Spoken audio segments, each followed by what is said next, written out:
নমস্কার, আমি কবিতা, কবিতার কলতান থেকে আমার চ্যানেলে সবাইকে স্বাগতম। বড়দেরকে প্রণাম জানাই, ছোটদেরকে অনেক অনেক আদর আর ভালোবাসা জানালাম। আমি চলে এসেছি হ্যাশট্যাগ আমরা সকালের আজকের ভিডিও নিয়ে।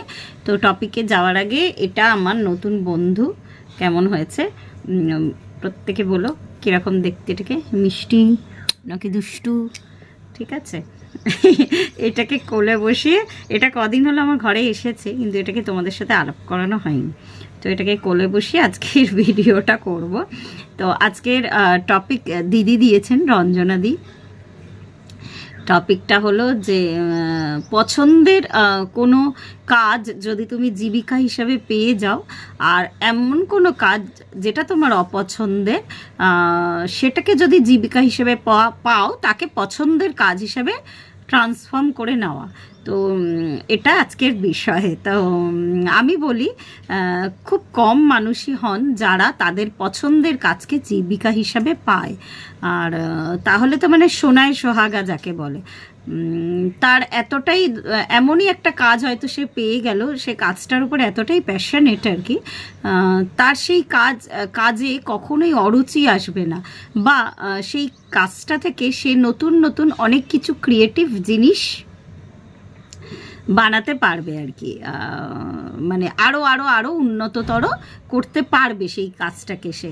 তো পৃথিবীতে খুব কম মানুষ তো হয় যারা এরকম গুড ফরচুন নিয়ে জন্মায়।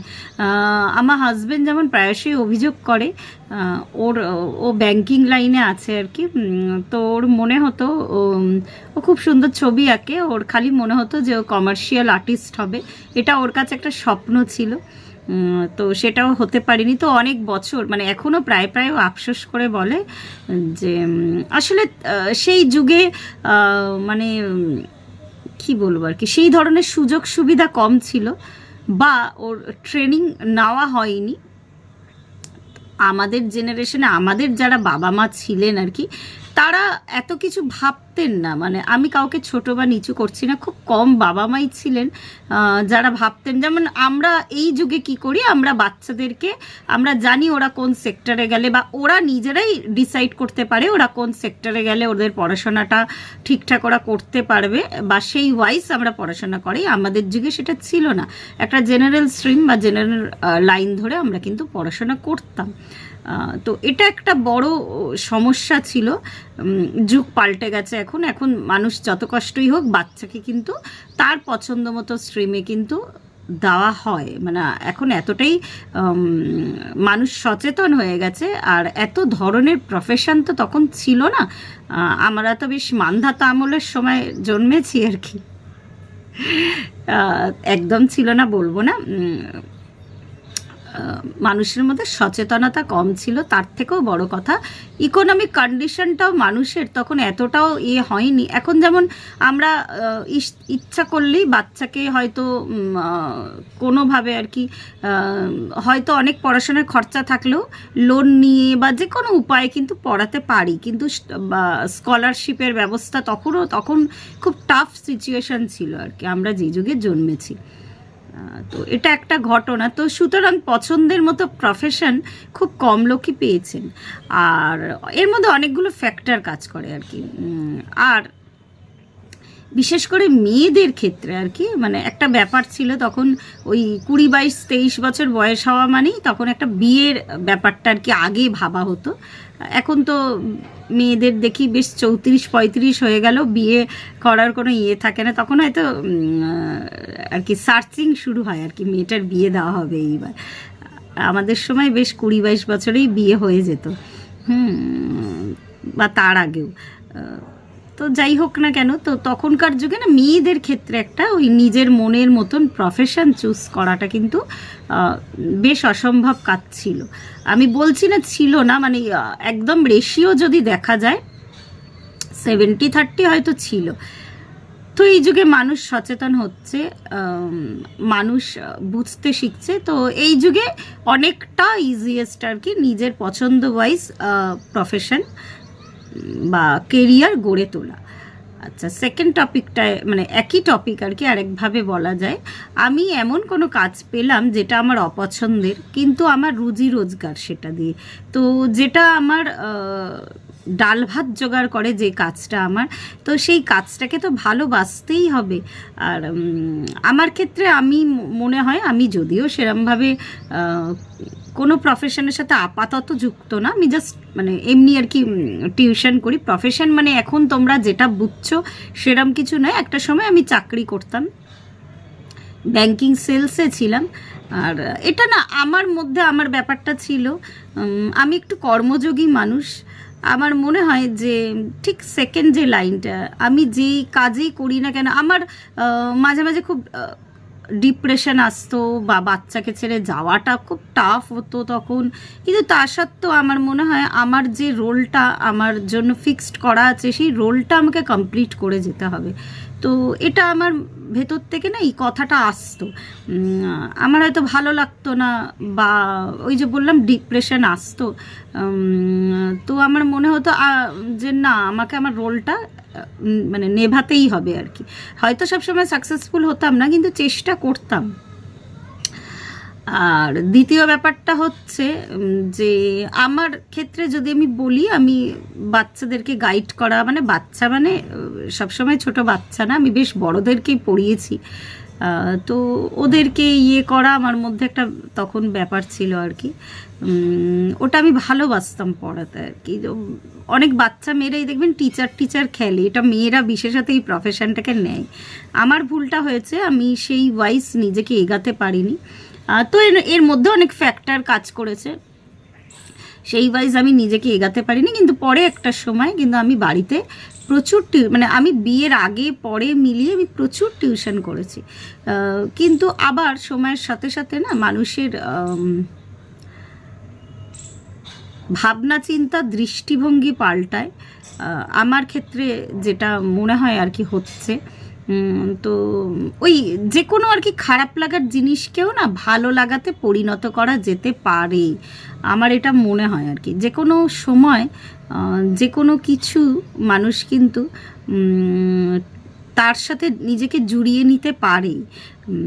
অনেক অপছন্দের কাজ, অপছন্দের জিনিস, এরকম অনেক ব্যাপার আছে আমার জীবনে, শুধু প্রফেশন না, অনেক বিষয় আছে যেগুলো আমার ভালো লাগতো না আগে, কিন্তু এখন দেখি আমার সেগুলো আস্তে আস্তে প্রিয় হয়ে উঠছে। অতটা ডিটেলে আমি ঠিক হয়তো বলতে পারবো না, কিন্তু আমার এখন মানে যেই জিনিসটাকে একটা সময় মনে হতো এগুলো না করলেও চলবে, বা এইগুলো ঠিক আমার পছন্দ হচ্ছে না, সেইগুলো কিন্তু আমি এখন দেখি বেশ আমার আস্তে আস্তে পছন্দটা পরিবর্তন হচ্ছে। আমি একটা ছোট্ট, আমি যেহেতু একদম মানে এই কথাটার সাথে একদমই যাবে না, আমি যেহেতু একদম সাধারণ গৃহবধূ, তাই জন্যই এক্সাম্পলটা দিচ্ছি। একটা টাইমে মনে হতো না, মা বা ওই বয়সের মহিলাদের দেখে, যে আমার যখন বিয়ে হয়নি, যখন ছোট ছিলাম, যে কি করে মানুষ সারাটা দিন একটা রেগুলার রুটিনে রান্না বান্না সব কিছু করে, এটা আমার মনে প্রশ্ন জাগতো আর কি। অপছন্দই ছিল, মানে আমি না নিজের মনে মনে বলতাম যে এরকম আমাকে যদি করতে দেওয়া হয় ডেলি রুটিনে, রোজ রান্না করো, রোজ বাসন মাজো, রোজ রোজ সংসারের কাজ করো, আমি পারবো না করতে। কিন্তু একটা সময় না দেখা গেল গিয়ে যে আমি ইনোভেটিভ রান্না করছি, আমি সেগুলোকেই পছন্দ করছি। আর এমনি আমি একটু কর্তব্যপরায়ণ, আমি আমার ডিউটিসগুলো পুরোপুরি না কমপ্লিট করে আমি কিন্তু বসতে পারি না। তো যাই হোক, শুধু ডিউটিস হিসাবে নয়, আমি কিন্তু সেগুলোকে পছন্দ হিসাবে নিয়েছি। তো ভালো লাগে আর কি, স্বামীকে, সন্তানকে, নিজের মানুষকে রান্না করে, কেউ বাড়িতে এলে কোনো বন্ধুকে রান্না করে খাওয়াতে।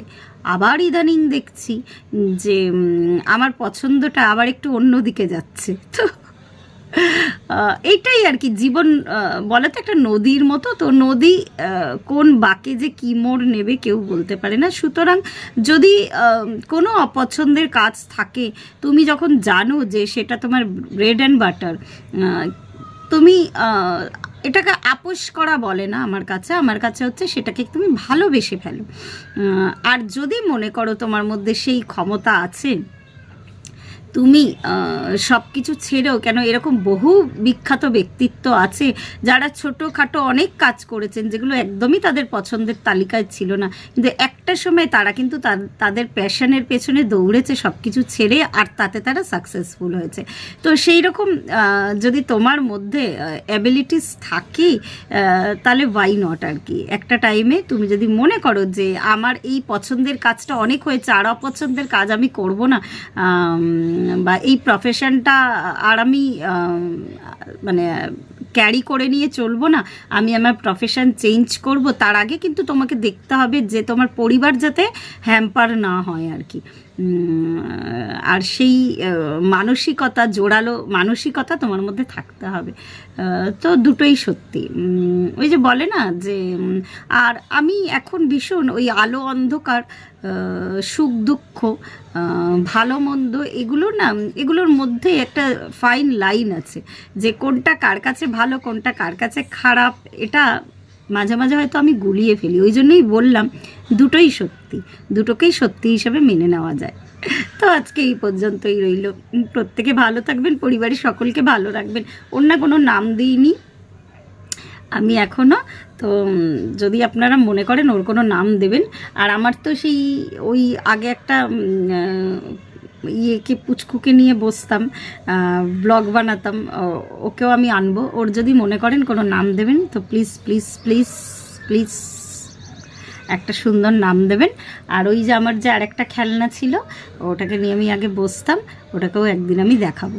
তো আজকে এই পর্যন্তই। প্রত্যেকে ভালো থাকবেন, পরিবারের সকলকে ভালো রাখবেন। ধন্যবাদ।